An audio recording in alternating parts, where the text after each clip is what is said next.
ಜಂಟಿಯಾಗಿ ಬರುವ ನೀನು ತಂಟೆ ಮಾಡದ ನನಗೆ ಜಂಟಿಯಾದರೆ ನಿನ್ನ ಜೀವನವಾಗುವುದು ಹಠ ಮಾಡಿದರೆ ನಿನ್ನ ಶೀಲದ ಜೊತೆಗೆ ಪ್ರಾಣ ಸೇರುವುದು ಪರಶಿವನ ಪಾದಕ್ಕೆ.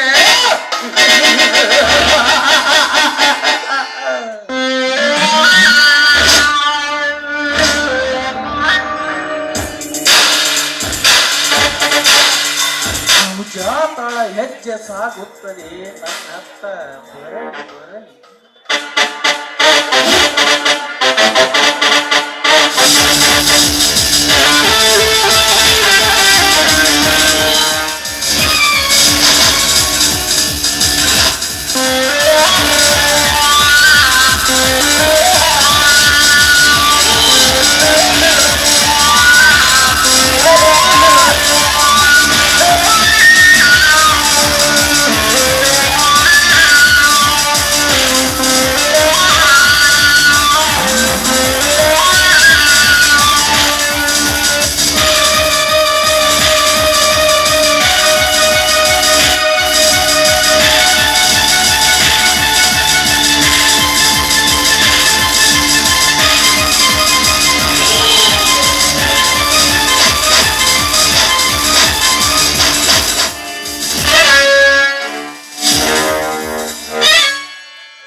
ಸುಜಾತ ಆಗರ್ಭ ಶ್ರೀಮಂತ ಧನರಾಜ ನನ್ನ ಗುರುತು ನಿನಗೆ ಸಿಗಲಿಲ್ಲವೇ?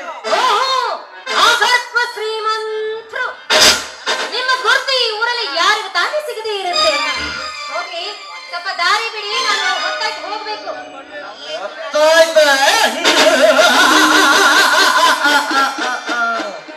ಹೊತ್ತಾಗಿದೆ ಎಂದು ಜಪ್ತಾಗಲು ಬಂದಿರುವ ಈ ಧನರಾಜರಾಜ್ಗೆ ನಿರಾಶೆ ಮಾಡಿದ ಸುಜಾತ. ಅಂದ್ರೆ ನಿಮ್ಮ ಮಾತಿನ ಅರ್ಥ ನನಗಾಗಲಿಲ್ಲ. ಅರ್ಥ ಏನು ಸುಜಾತ? ವಯಸ್ಸಿಗೆ ಬಂದಿರುವ ನಾನು ಚಿಗುರ ಮೀಸೆ ಹೊತ್ತ ಹುಡುಗ ಈ ಕಾಡಿನಲ್ಲಿ ನಿನಗಾಗಿ ನೀನು ನೋಡಿದರೆ ಮಾತಿನ ಸುದ್ದಿ ಬಳಸಿ ಮಾತಾಡೋದ್ರಿಂದ ಯಾವ ಪ್ರಯೋಜನವೂ ಇಲ್ಲ. ಅದ್ಯಾವ ವಿಚಾರ ನೇರವಾಗಿ ವಿಷಯಪ್ಪನೆ ನನ್ನ ಮೈದನಿಗೆ ಬುದ್ಧಿ ತೆಗೆದುಕೊಂಡು ಹೋಗಬೇಕು. ಬುದ್ಧಿ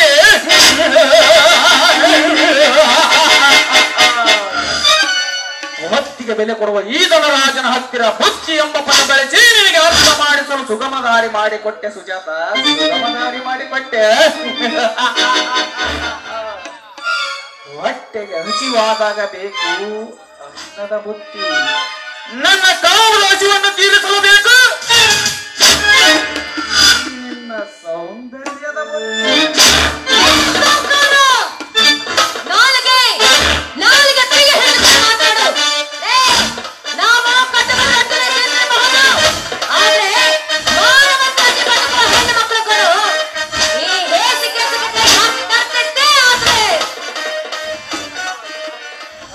ಏಸಿಗೆ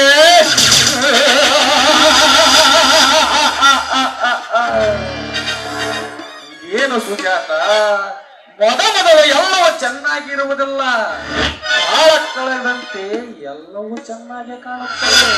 ಹೀಗಿರುವಾಗ ಹೇಸಿಗೆ ಎನ್ನುವೆಲ್ಲ ಸುಜಾತ.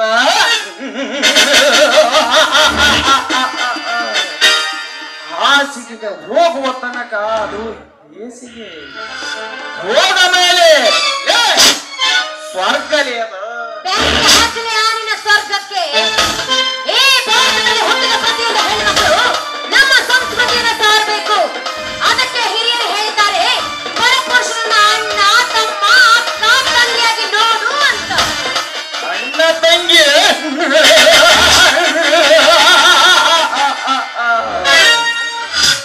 ಇದು ಭಾಷಣ ಮಾಡಲು ಚೆನ್ನ ಸುಜಾತ. ತಂಗಿಯರ ಬಣ್ಣ ಅಣ್ಣ ತಮ್ಮ ಅಕ್ಕ ತಂಗಿ ಅಂತೆ ಬಾಯಲ್ಲಿ ಹೇಳುವರು, ಆದರೆ ತೆಕ್ಕೆ ಬಡಿಯುತ್ತಾ ಕಾಲ ಕಳೆಯುವರು. ಹೊರ ಪ್ರಪಂಚಕ್ಕೆ ಅಣ್ಣ ತಂಗಿಯರಿ ಅಂತೆ ಕಾಣುವರು, ಆದರೆ ಕಾಮದ ಎತ್ತಾದಾಗ ಕತ್ತಲಾದ ಮುನ್ನವೇ ಹುಚ್ಚತ್ತು ಒಂದಾದವರು. ಇದು ನಿನಗೆ ಗೊತ್ತ ತಾನೇ? ಹೆಚ್ಚಿಗೆ ಮಾತನಾಡಿ ಸುಖ ನೀಡಬಾರಲೇ.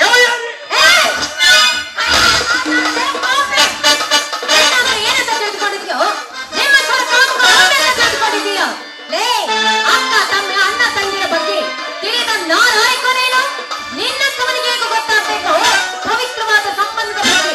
ಅದು ಅಲ್ಲದೆ ಅಣ್ಣ ತಂಗಿ ಅಕ್ಕ ತಂಗಿಯ ಕಾಲದ ಬೇಕುಪ್ಪ ನೀನು. ನಿನ್ನಂತವನಿಗೆ ಅದೆಲ್ಲ ಅರ್ಥವಾಗೋದಿಲ್ವೋ? ಮರ್ಯಾದಿಂದ ಹೇಳ್ತಾ ಇದ್ದೀನಿ, ಬಿಡೋದಿಲ್ಲ. ಬೊಮ್ಮಾಲಿ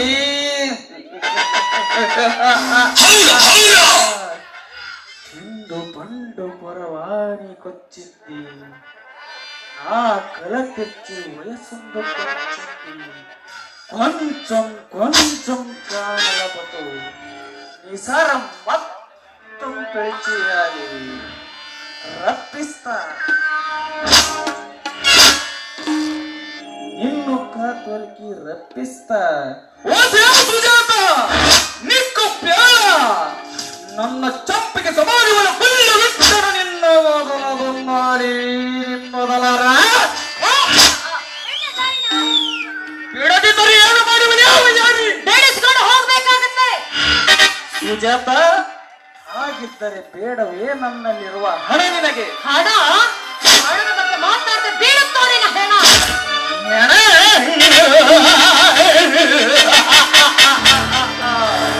ಲೇ ಸುಜಾತ,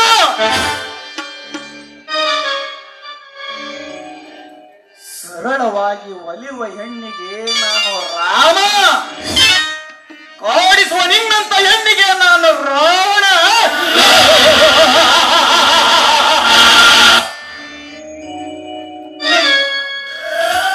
ಈಗ ತೋರಿಸುವ ಈ ರಾಮ ರಾಜ್ಯದಲ್ಲಿ ಈ ರಾವಣನ ತಪ್ಪಾರಿಸಿದರೆ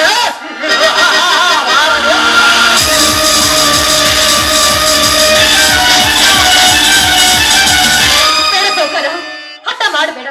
ಹಠ ಮಾಡಿ ನನ್ನ ಶೀಲಕ್ಕೆ ಕುಂದು ತರಬೇಡ. ನನ್ನ ಕೊಳ್ಳಲಿರುವ ಈ ಕರಿಮಣಸರವನ್ನು ನೋಡೋದ್ರು ದಯವಿಟ್ಟು ನನ್ನನ್ನು ಬಿಟ್ಟು ಹೊರಟೋಗಲಿಲ್ಲ. ಕರಿಮಣಿ ಸರ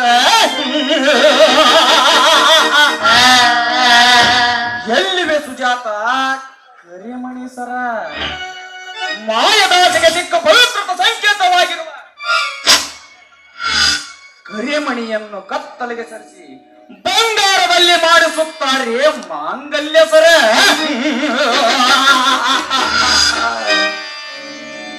ಮದುವೆಗೆ ಮುನ್ನ ಪೋಣಿಸುತ್ತಿದ್ದರು ಕರಿಮಣಿಯನ್ನು, ಆದರೆ ಈಗ ಮದುವೆಗೆ 3 ತಿಂಗಳ ಮುಂಚೆಯೇ ಮಾಡಿಸುತ್ತಾರೆ ಬಂಗಾರದ ಸರ. ಹೀಗಿರಬೇಕಾದರೆ ನೀನು ತೋರಿಸುವ ಈ ಕರಿಮಣಿ ನನಗೆ ಯಾವ ಲೆಕ್ಕ?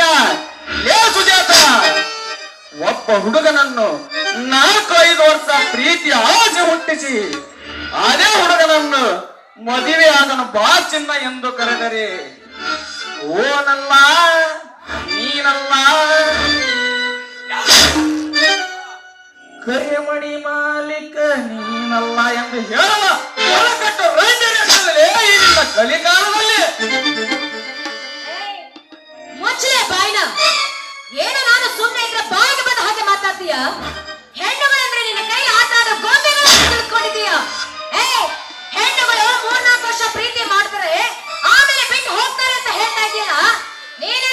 ಸಾಚಾನ ಮನೆಯಲ್ಲಿ ಹೆಣ್ಣಿದ್ರು ಮತ್ತೊಂದು ಹೆಣ್ಣನ 3-4 ವರ್ಷ ಅಲ್ಲ 5-6 ವರ್ಷ ಪ್ರೀತಿ ಮಾಡ್ತೀರಾ, ಅವಳಿಂದ ಸುಖವನ್ನು ಪಡಿತೀರಾ. ಆನಂತರ ಮದುವೆ ಆಗೋಣ ಬಾ ಅಂದ ತಕ್ಷಣ ನೀನು ಅಂತೋಳು ಇಂತೋಳು ಅಂತ ಹೇಳಿ ಜಾರ್ಕೊಂಡು ಹೋಗ್ತಿರಲ್ಲ. ನೀವೆಂಥ ಬಂಡ ಗಂಡಸರಿರಬೇಕು. ಹೆಣ್ಣುಗಳ ಬಗ್ಗೆ ಕೇವಲವಾಗಿ ಮಾತಾಡ್ತಿದ್ಯಲ್ಲ, ನಿನ್ನ ಮನೆಯಲ್ಲೂ ನಿನಗೆ ಅಕ್ಕ ತಂಗಿಯರು ಇರ್ಬೇಕಲ್ಲ, ಅವರ ಬಗ್ಗೆ ಕೇಳಿ ಹೇಗೆ ಮಾತಾಡ್ತೀರೋ?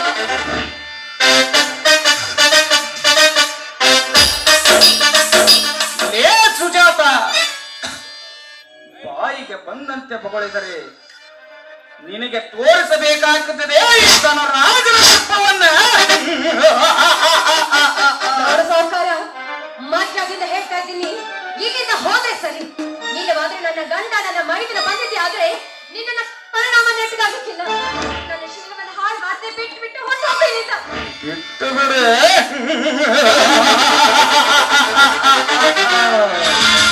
ಸುಜಾತ, ಕಟ್ಟಿಕೊಳ್ಳೋಣ ಎಂದರೆ ನಿನಗೆ ಈಗಾಗಲೇ ಮದುವೆ ಆಗಿದೆ. ಇಟ್ಟುಕೊಳ್ಳೋಣ ಎಂದರೆ ಅದಕ್ಕೆ ನೀನು ಒಪ್ಪುತ್ತಿಲ್ಲ. ಹೀಗಿರಬೇಕಾದರೆ ನಿನ್ನ ಜೊತೆ 2 ಸ್ಟೆಪ್ ಆಟ ಆಡಿ ಆಮೇಲೆ ತೋರಿಸುತ್ತೇನೆ ನನ್ನ ಕೈ ಚಳಕ.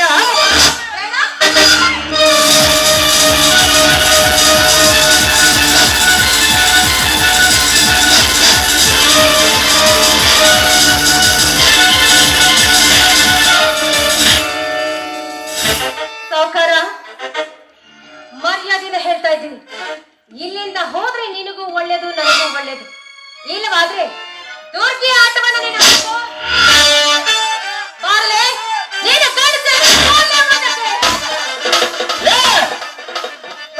ಬಾಯ ಮುಚ್ಚಿಗೆ ದುರ್ಗಿ ಅಂತ ಹೌದಲೇ, ನಾನು ದುರ್ಗಿ. ನಿಮ್ಮಂತ ಶುಭ ಹೆಣ್ಣುಗಳ ಮೈ ಮೇಲೆ ಬಂದಾಗ ನಿಮ್ಮನ್ನ ಸಂಹಾರ ಮಾಡೋ ದುರ್ಗಿ ನಾನು ಆಗ್ತೀನಿ.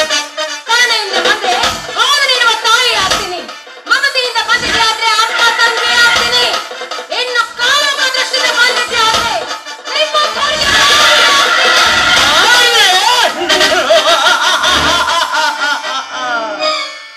ಏನ್ರಿ ಸುಜಾತ, ಮಾತೆತ್ತಿರು ಸಾಕು. ನಾನು ಮಾರಿ, ನಾನು ಶಿರ್ಚಿ ಮಾರಿ, ನಾನು ಭದ್ರಕಾಳೆ ಉತ್ಕಾಳೆ ದಾವಣಗೆರೆ ದುರ್ಗಿ. ನೀನು ಹೋಗಲೇ ಕುಂಚೂರು ದೆವ್ವ. ಹೆಚ್ಚು ಕಮ್ಮಿ ಮಾತನಾಡಿದರೆ ಅಡ್ರೆಸ್ ಇಲ್ಲದ ಜಾಗಕ್ಕೆ ಕಳಿಸಿ ಬರುವಾಗ ನೀನೇನೋ ನನ್ನ ಅಡ್ರೆಸ್ ಇಲ್ಲದ ಜಾಗಕ್ಕೆ ಕಳಿಸೋದು. ಹೆಚ್ಚು ಹೊತ್ತು ನೀನು ಇಲ್ಲಿ ನಿಂತಿದ್ಯಾ ಆದ್ರೆ ನಿನ್ನನ್ನೇ ಅಡ್ರೆಸ್ ಇಲ್ಲದ ಹಾಗೆ ಮಾಡಿಬಿಡ್ತೀನಿ. ಹೋಗ ಇಲ್ಲಿಂದ. ಕೈ ಹೊಡೆ.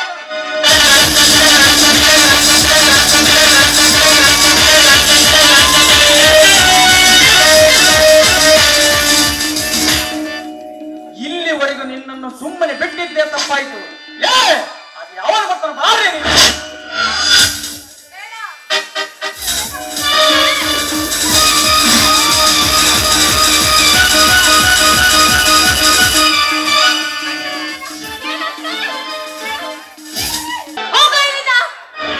ಹೋಗುತ್ತೇನೆ, ಆದರೆ ನಿನ್ನ ಜೀವಂತವಾಗಿ ಬಿಟ್ಟು ಹೋಗಕ್ಕೆ ಚಾನ್ಸನೇ ಇಲ್ಲ. ಪರಶಿವನ ಪಾದಕ್ಕೆ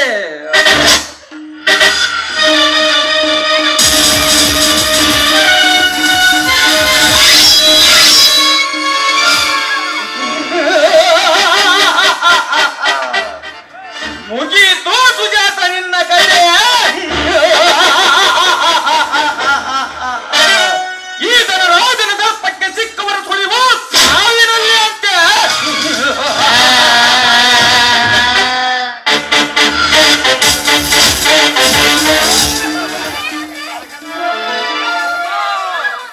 ಸುಜಾತ,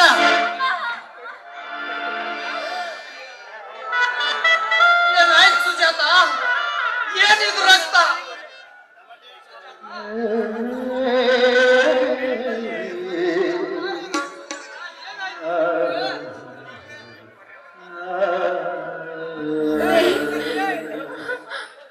ಮೈಸೂರಿಗೆ ಮತ್ತೆ ತೆಗೆದುಕೊಂಡು ಹೋಗ್ಬೇಕಂತ ಹೊರಟಿದ್ದಾರೆ. ಅಷ್ಟರೊಳಗಾಗಿ ಆ ಪಾಪಿ ಶ್ರೀಮಂತನನ್ನು ನನ್ನ ಬಲಾತ್ಕಾರ ಮಾಡಲಿಕ್ಕೆ ಪ್ರಯತ್ನ ಪಟ್ಟ. ಅವನ ಮಾತಿಗೆ ನಾನು ಒಪ್ಪದೆ ಇದ್ದಕ್ಕೆ ಬಿಟ್ಟಾನೆ ಅಮ್ಮ. ಏ ಮಗನ ತಂದ್ರ ಯುವತಿ ಅಂತಿರುವ ಅವಳ ಹೊಟ್ಟೆಗೆ ಚಾಕು ಪರಾರಿಯಾಗಿರುವ ಮಗನೇ, ನೀನು ಎಲ್ಲೇ ಇದ್ದರೂ ಬಿಡುವುದಿಲ್ಲ. ನಿನ್ನನ್ನು ಹುಡುಕೊಂಡು ಬಂದ ತುಂಡು ತುಂಡಾಗಿ ಕತ್ತರಿಸಿ ಹಾಕುತ್ತೇನೆ.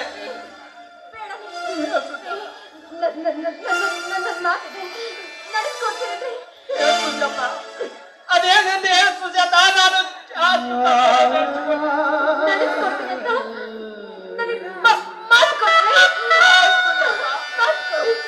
ನೀನು ಮಾತನಾಡ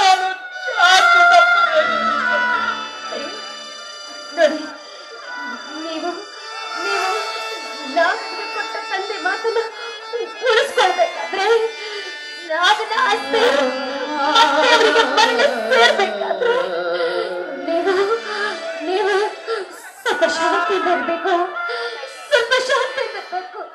ಅವನ ಆಸ್ತಿ ಅವನ ಹತ್ರ ಬಂದ ತಕ್ಷಣ ನಡೆದಂತ ಕೆಟ್ಟ ಘಟನೆ ಅವನ ಮುಂದೆ ಹೇಳಿ ಅವನ ರುಂಡ ಚಂಡಾಡಿ ಅವನ ರಕ್ತವನ್ನ ನನ್ನ ಹಂಚಬೇಕು.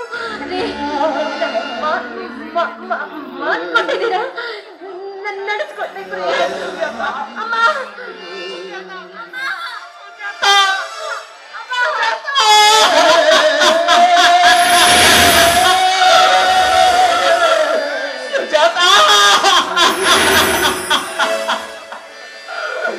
ನನ್ನನ್ನು ಒಟ್ಟಿಯಾಗಿ ಬಿಟ್ಟು ಹೋಗೆಯಲ್ಲ ಸುಜಾತ.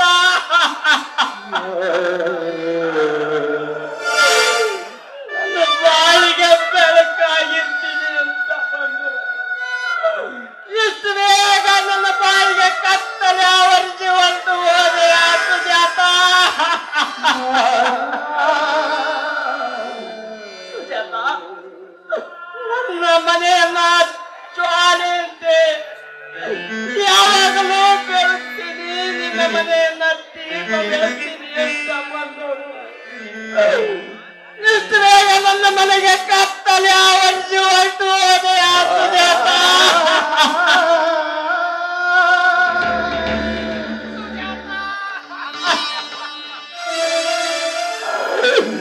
ಸುಜಾತ, ಗಂಡನಿಗೆ ಹೆಂಡತಿಯಾಗಿ ಮೈದನರಿಗೆ ಮಾತೆಯಾಗಿದೆ, ನನಗೆ ಭಾಗ್ಯಲಕ್ಷ್ಮಿಯಾಗಿದ್ದ ನೀನೇ ನನ್ನ ಪಾಲಿಗೆ ಎಲ್ಲದಂತಾದೆಯ ಸುಜಾತ. ಸುಜಾತ,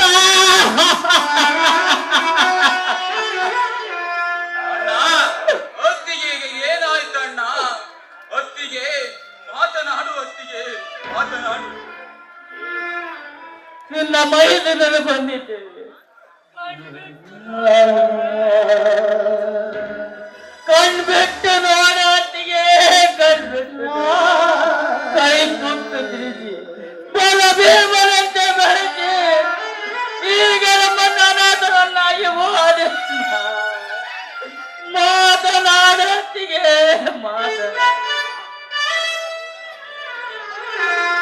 ಅಣ್ಣ,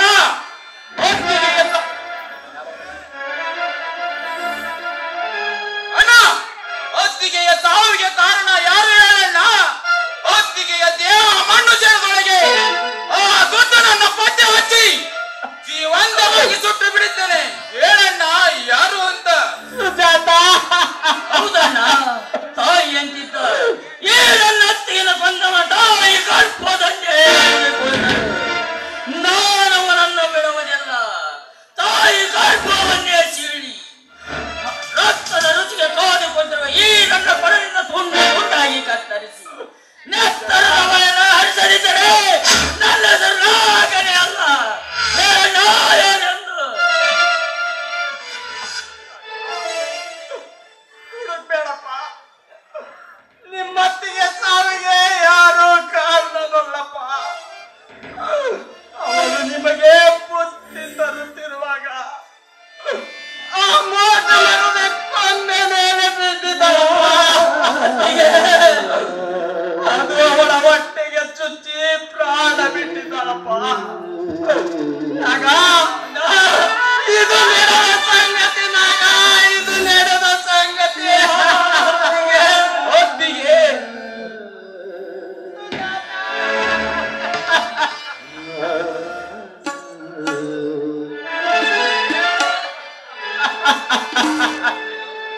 ಹೊತ್ತಿಗೆ ಮಾತನಾಡು, ಹೊತ್ತಿಗೆ ಮಾತನಾಡು. ನಮ್ಮನ್ನು ಅನಾಥರನ್ನಾಗಿ ಮಾಡಿ ಮಾತನಾಡು ಹೊತ್ತಿಗೆ. ನಾಲ್ಕು ಜನರ ಹೆಗಲಲ್ಲಿ ಹೊತ್ತಿಗೆ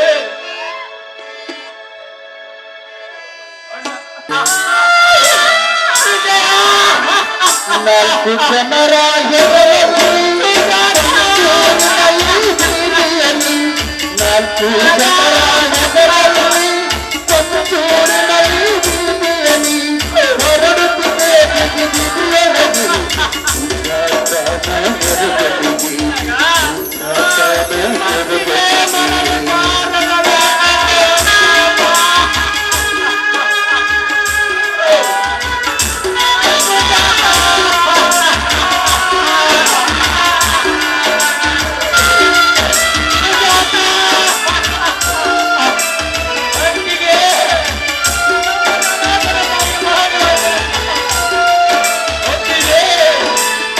ಮರಿಕೆ ಹೂವಿನ ಸಿಂಗಾರ ಅವನ ಮರೆತಿರುವುದು ಹೂವಿನ ಸಿಂಗಾರ ಕಣ್ಣೀರ ಕೋಡಿ ಹರಸುತ್ತಿದೆ ಕಣ್ಣೀರ ಕೋಡಿ ಹರಸುತ್ತಿದೆ ಅಂತಿಮ ಬರೆಸುತ್ತಿದೆ ನಾಲ್ಕೇ ಮರ ಮಕ್ಕಳನ್ನು ಮಾಡುವುದು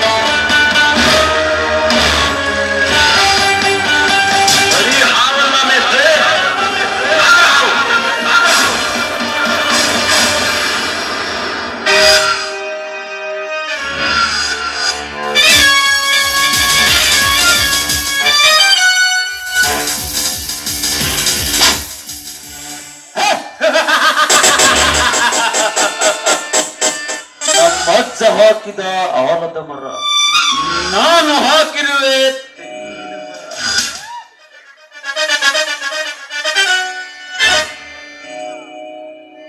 ಅರ್ಜುನ. ನನ್ನ ಮಾತಿನ ಅರ್ಥ ನಿನಗಾಯ್ತೆ?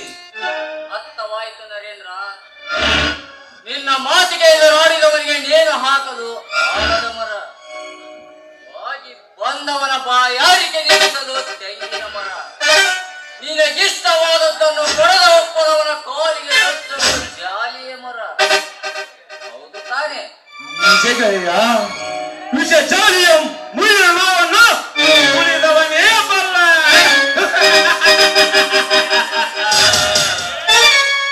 ಇದು ನರೇಂದ್ರ ಬೆಳೆಸಿದ ಜಾಲೆ. ದೇವಗಿರಿಗೆ ಬೇಲಿ, ಅಂಜಿ ಓಡಿಸಬೇಕು ಗಾಲಿ. ನಾನು ಗುರಿ ಇಟ್ಟರೆ ಗೋಲಿ, ವೈರಿಗಳ ಪ್ರಾಣ ಕಾಲೆ. ಹಾಕುವ ಸತ್ತವನ ಎದೆ ಮೇಲೆ ಮಾಲೆ.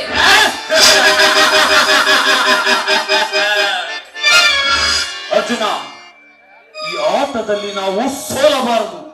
ಗೆಲುವಿನ ಮಾರ್ಗವನ್ನು ನೀನು ಹೇಳು. ಗೆಲ್ಲೋಣಿ ನನ್ನದೇ. ನೋಡ್ರಿ, ಅವನು ಒಂದೇ ಮನೆ ಮೂರ್ಖ, ಇವನು ಎರಡನೇ ಮನೆ ಮೂರ್ಖ. ಇಬ್ಬರು ಸೇರಿ ಏಸ್ ಮನೆ ಮುರಿತವು ಏನು ಒಂದು ಗೊತ್ತಲ್ಲ. ಮತ್ ನಗ ನೋಡ್ರಿ, ಹಳ್ಗೇರಿ ಮಗ್ ನಕ್ಕ ಅದಂಗ ಹಂಗ್ ನಗ್ತಾರ. ಹುಚ್ಚ ಹಿಡ್ದಾರ ಇವ್ರಂಗ್ ನಗಲ್ರಿ, ಹಂಗ್ ನಗ್ತಾರ ಇವ್ರು. ಸದ್ದು ಮಾಡದೆ ಬಂದು ನಿದ್ದೆ ಮಾಡುತ್ತಿರುವೆಯಲ್ಲ, ಹೋದ ಕೆಲಸ ಏನಾಯ್ತು ಮಗನೇ? ಸೌಕರ ಅದನ್ನ ಹೇಳ್ರಿ, ಹಂಗ್ ಮಾಡ್ತಿರಲ್ರಿ ಸೌಕರ. ಸೌಕರ ಹೋದ ಕೆಲ್ಸ ಮಾತ್ರ ಯಶಸ್ವಿ ಆಗೈತ್ ನೋಡ್ರಿ ಸೌಕರ. ಧರ್ಮಣ್ಣ, ನಾಗಣ್ಣ, ವಿಜಯಣ್ಣ ಮೂವರು ಬರಕತ್ತಾರ್ರಿ ಸೌಕರ. ಆ ಧರ್ಮನನ್ನು ಮಾತ್ರ ಕರೆದುಕೊಂಡು ಹೋಯ್ ಎಂದರೆ ಮನೆಯ ಮಂದಿನೆಲ್ಲ ಬರಲು ಹೇಳಿರಲಿಲ್ಲ. ನಿಮ್ಗೆ ಬುದ್ಧಿ ಇದೆಯೇ? ಸೌಕರ ನನಗೆ ಯಾಕೆ ಬುದ್ಧಿಲ್ರಿ ಸೌಕರ? ಧರ್ಮಣ್ಣಗ ಬಾ ಅಂದ್ ಹೇಳಕತ್ತಿದ್ರಿ ಅವ್ರ ತಮ್ಮರ ಮತ್ ನಾವು ಬರ್ತಾವಪ್ಪ ಅಂದ್ರ ಮತ್ ನಂದ್ ಹೆಂಗ್ ಗಂಟೆ ಹೋಗ್ಬೇಕಾಗೈತಿ ಅಂದ ಮತ್ ಬರ್ರಿ ಅಂದ್ರಿ ಸೌಕರ. ಇದ ಹೇಳಿ ನಾನ್ ಮಾಡಿದ ತಪ್ಪ. ನಿನಗೆ ಪಗಾರವನ್ನು ಕೊಟ್ಟು ಇಟ್ಟಿಕೊಂಡಿದ್ದಕ್ಕೂ ಸಾರ್ಥಕವಾಯಿತು ಮಗನೇ. ಸೌಕರ ಇಲ್ಲ ಅಂದ್ರ ಮತ್ ನಾನ್ ಎದಕ್ ಹಿಡ್ಕಂತಿದ್ರಿ? ಏನಂದ್ರೆ ಪದ್ಮಾಸನ.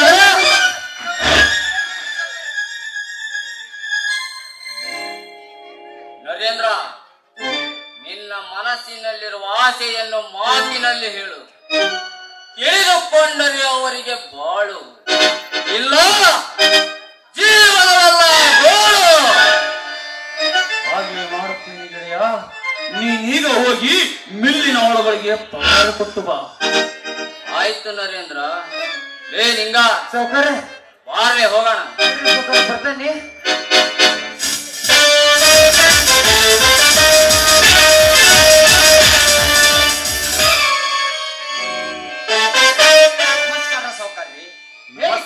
ನಮಸ್ಕಾರ ಧರ್ಮಣ್ಣನವರಿಗೆ. ಹೇಳಿ ಕಳಿಸಿದ ವಿಷಯವೇನು ಸೌಕರ್ಯ? ಧರ್ಮಣ್ಣ, ಧರ್ಮಾಧಿಕಾರಿ ಧರ್ಮೇಂದ್ರ ಸಾವ್ಕಾರ್ ಸತ್ತ ಮೇಲೆ ಧರ್ಮಾಧಿಕಾರಿ ಪಟ್ಟ ಖಾಲಿ ಇದೆಯಲ್ಲ, ಅದರ ಬಗ್ಗೆ ಮಾತನಾಡಲು ನಿನ್ನನ್ನು ಬರ ಹೇಳಿದೆ. ಒಳ್ಳೆಯ ವಿಚಾರವೇ ಸೌಕರ್ಯ. ಖಾಲಿ ಇರುವ ಧರ್ಮಾಧಿಕಾರಿ ಪಟ್ಟಕ್ಕೆ ಉತ್ತಮರನ್ನ ಆಯ್ಕೆ ಮಾಡಿದ್ರೆ ನಮ್ಮೂರು ಉದ್ಧಾರ ಆಗುತ್ತದೆ ಸೌಕರ್ಯ. ಹೌದು ಧರ್ಮಣ್ಣ, ನಮ್ಮೂರಲ್ಲಿ ಆ ಪಟ್ಟಕ್ಕೆ ನಾನೇ ಯೋಗ್ಯವಾದ ವ್ಯಕ್ತಿ. ಅದಕ್ಕಾಗಿ ನೀನು ಜನರ ಮುಂದೆ ನಾನೇ ಸೂಕ್ತನೆಂದು ಹೇಳಬೇಕು. ಸೌಕರ, ಜನರ ಒಪ್ಪಿಗೆಯನ್ನು ಕೇಳದೆ ನಾನು ಹೇಳುವುದು ತಪ್ಪಾಗುತ್ತದೆ ಸೌಕರ್ಯ. ಒಪ್ಪಿಗೆ ನೀನೊಬ್ಬ ಒಪ್ಪಿದರೆ ಸಾಕು, ಉಳಿದವರೆಲ್ಲ ನನಗೆ ಲೆಕ್ಕಕ್ಕಿಲ್ಲ.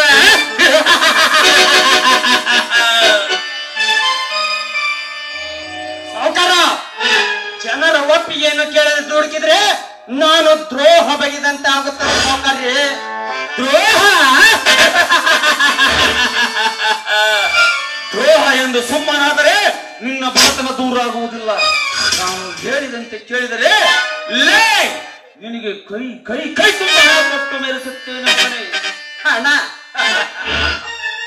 ಮತಿಹೀನನನ್ನು ಮಹಾಮೇಧಾವಿ ಎಂದು ಹುಚ್ಚನಂತಿರುವ ತುಚ್ಚನನ್ನ ಅನುಚಿತವಾದ ಉಚ್ಚ ಪೀಠದಲ್ಲಿ ಕೂರಿಸುವುದು ಈ ನಿನ್ನ ಹಣ.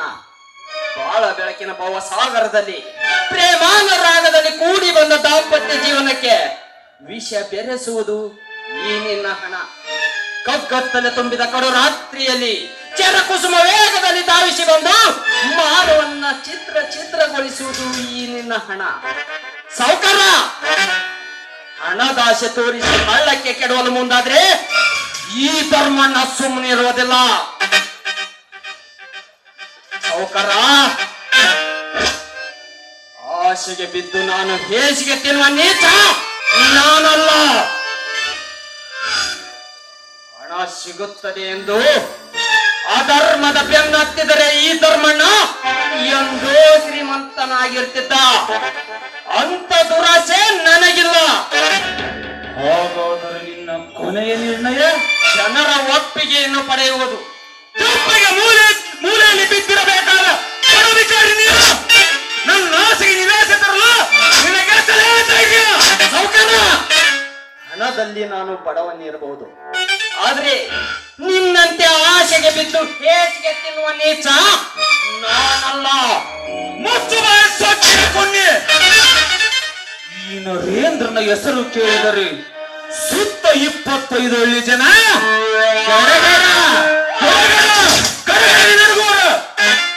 ನನ್ನ ಬಗ್ಗೆ ಜೀವಾಗಿ ಮಾತನಾಡುವಲ್ಲಿ ಎಚ್ಚರದಿಂದ ಉಚ್ಚರಿಸುವ ನಿನ್ನ ನುಡಿಗಳನ್ನು ಜನರಿಗಾಗಿ ಜನರಿಗೋಸ್ಕರ ಬದುಕುತ್ತಿರುವ ನನ್ನ ಅಣ್ಣನಿಗೆ ಏಕವಚನದಲ್ಲಿ ಕರೆಯಲು ಇಷ್ಟೊಂದು ಧೈರ್ಯ ಬಂದಲ್ಲೇ ನಿನಗೆ? ಬದುಕುವ ಆಸೆ ನಿನಗಿದ್ದರೆ ಮೊದಲು ನನ್ನ ಅಣ್ಣನ ಹತ್ತಿರ ಕ್ಷಮೆ ಕೇಳು. ಇಲ್ಲವಾದರೆ ಜನದಲ್ಲೇ ನಿಲ್ಲುವುದು ನಿನ್ನ ಉಸಿರೇ. ಧರ್ಮ, ನಿನ್ನ ತಮ್ಮ ನನ್ನ ಉಸಿರನ್ನು ನಿಲ್ಲಿಸುತ್ತಾನಂತೆ. ಪಾಪ ಅವನಿಗೇನು ಗೊತ್ತು? ಪಲರಿಗೆ ಸೆರಗಾಸಲು ಮುಂದಾದವರೊತ್ತಿಗೆ ಉಸಿರಲ್ಲ ನೀನು ನಿಲ್ಲಿಸಿದೆ ಎಂದೆ.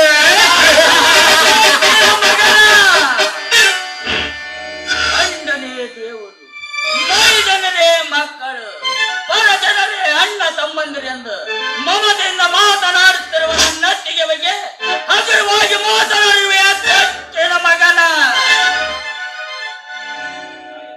ತಾಯಿಯನ್ನು ಕಾಣದ ನನಗೆ ತಾಯಿಯ ಪ್ರೀತಿ ತೋರಿಸುವ ನಮ್ಮತ್ತಿಗೆ ನಮ್ಮ ಪಾಲಿನ ದೇವತೆ. ಅಂತ ದೇವತೆಗೆ ಕಳಂಕದ ಕಳಸಗಳನ್ನು ಹೊರಟರೆ ನನ್ನನ್ನು ತುಂಡು ತುಂಡಾಗಿ ಕಂದರೆ ನಿನ್ನ ಮಾಂಸ ಕಂಡವೆಂದರೆ ನಾಯಿಗೆ ಹಂಚಲೇ ಬಿಡಲಾರೆ. ಜೈ ಬಜರಂಗಿ. ಮೇಲೆ ಕೈ ಮಾಡಿದ್ರೆ ನನ್ನ ನಾಣೆಯಾಗಿದೆ. ನನ್ನತ್ತಿಗೆ ಬಗ್ಗೆ ಕೀಳಾಗಿ ಮಾತನಾಡಿರುವ ಈ ಕಡೆಗೆ ಪ್ರಾಣ ಭಿಕ್ಷೆ ನೀಡುವುದು ಬೇಡಣ್ಣ. ಈಗಲೂ ಒಪ್ಪಿಗೆ ಕೂಡ ಮಾತ್ರದಲ್ಲಿ ಇವನ ನರನಾಡಿಗಳನ್ನು ಕತ್ತರಿಸಿ ಈ ಮಗನನ್ನ ನರಕಕ್ಕೆ ಕಳಿಸುತ್ತೇನೆ. ಬೇಡಪ್ಪ ಮಗ, ದುಡುಕ್ಬೇಡ, ಸಮಾಧಾನ ಮಾಡಿತು. ಏನ ನರೇಂದ್ರ, ಇಂದು ನಿನ್ನ ತಾಯಿ ಉಡುದು ತಣ್ಣಗಿದೆ ಮಗನೇ. ಅದಕ್ಕೆಂದೇ ನೀನು ಬದುಕಿರುವೆ. ಇಲ್ಲವಾಗಿದ್ರೆ ನನ್ನ ಜೀವಕ್ಕೆ ಜೀವವಾಗಿರುವ ನನ್ನ ಹೆಂಡತಿ ಬಗ್ಗೆ ಕೆಟ್ಟದಾಗಿ ಮಾತನಾಡಿರುವ ನಿನ್ನ ತುಂಡರಿಸಿ ರಕ್ತ ಕುಡಿಬಿಡುತ್ತಿದ್ದೆ. ಅಣ್ಣ ಅಣ್ಣ, ಪರರ ಹೆಣ್ಣು ಮಕ್ಕಳ ಬಗ್ಗೆ ಇಲ್ಲ ಸಲ್ಲದ ಆರೋಪ ಮಾಡುವ ಇಂಥವರನ್ನು ಭೂಮಿ ಮೇಲೆ ಬದುಕಲು ಬಿಡಬಾರದಣ್ಣ. ಏನೇಂದ್ರ ಹಚ್ಚುರ ಸಾರಥಿಯಾಗಿ ಶ್ರೀಕೃಷ್ಣ ಪರಮಾತ್ಮನಿರ್ತಾನೆ. ಈ ಧರ್ಮದ ಸಾರಥಿಯಾಗಿ ಈ ನಾಗ ಇರುತ್ತಾನೆ. ಅವರನ್ನ ನೆನಪಿನಲ್ಲಿಟ್ಟುಕೊಂಡು ಮಾತನಾಡ ನರೇಂದ್ರ. ಹಣದ ಗಣ ನಿನಗೆ ಹೆಚ್ಚಾಗಿದೆ. ದಾನ ಧರ್ಮ ಮಾಡಿ ಕರಗಿಸಿಕೋ ಮಗನ. ಎಲ್ಲ ಹೋದರೆ ಒಂದಲ್ಲ ಒಂದು ದಿನ ನಿನ್ನ ರುಂಡ ಹಾರುವುದು ಮಗನ. ನನ್ನ ಕೈಯಲ್ಲೇ ನೆನಪಿಟ್ಟುಕೋ. ನರೇಂದ್ರ, ನಾನು ಆಜ್ಞೆ ಮಾಡಿದ್ರೆ ನನ್ನ ತಮ್ಮಂದಿರು ನಿನ್ನನ್ನ ಹರಿದು ತಿಂದು ಬಿಡುತ್ತಾರೆ. ಬದುಕು ಆಸೆ ಇದ್ರೆ ಬದಲಾಗು, ಇಲ್ಲವಾಗಿದ್ರೆ ನನ್ನ ತಮ್ಮಂದಿರಿಂದಲೇ ನಿನ್ನ ಸಾವು. ಕಟ್ಟಿಟ್ಟ ಬುತ್ತಿ. ನಾಗ ವಿಜಯ, ಬನ್ನಿ ಹೋಗೋಣ. ಏನಂದ್ರೆ ಮಲಗಿರುವ ಸಿಂಹದ ಮೇಲೆ ನಿಂತು ಬಾರ. ಗಾಯವಾಗಿರುವ ಈ ಸಿಂಹದ ಹೊರಟು ಹೋಗದ ಮಗನ. ನಿನ್ನ ಪ್ರಾಣ ಓಡೋ ಚಿರತೆ ಮುಟ್ಬೇಕಂದ್ರೆ ತೊಂದಿರ್ಬೇಕ್ರೆ. ನಮ್ಮನ್ ಮುಟ್ಬೇಕಂದ್ರ ಅವ್ರ ಹಣೆವರ ಚೆನ್ನಾಗಿರ್ಬೇಕು. ಬನ್ನಿ ಅಣ್ಣ.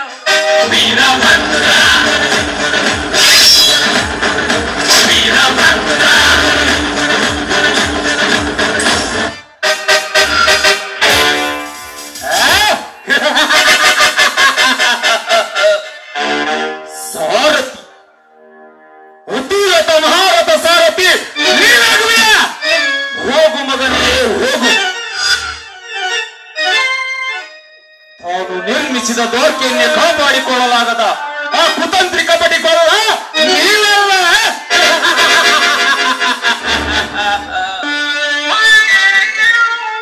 ನೇನಾಗ ಅದು ದ್ವಾಪರ ಯುಗ, ಇದು ಕಲಿಯುಗ.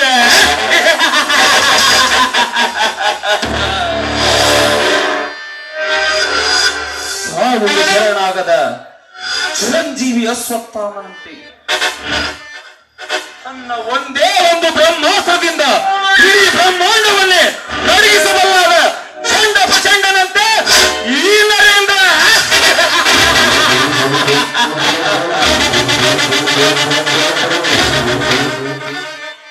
ಏ ಧರ್ಮ, ದಾನ ಧರ್ಮವೇ ಜೀವನ ಎಂದು ನಂಬಿರೋ ನಿನ್ನ ಮೇಲೆ ಸಾಲದ ಭಾರವನ್ನೇರಿ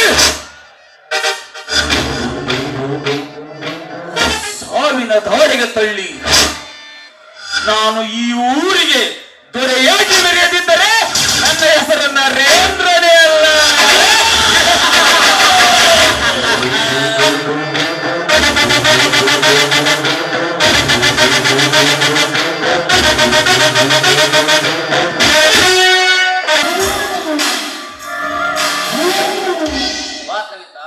ಸರಿಯಾದ ಸಮಯ ಅಂದ ಹಾಗೆ ಆ ನರೇಂದ್ರ ಇನ್ನು ಧರ್ಮನನ್ನು ಕರೆಸಿಕೊಳ್ಳುತ್ತಿದ್ದಾನೆ.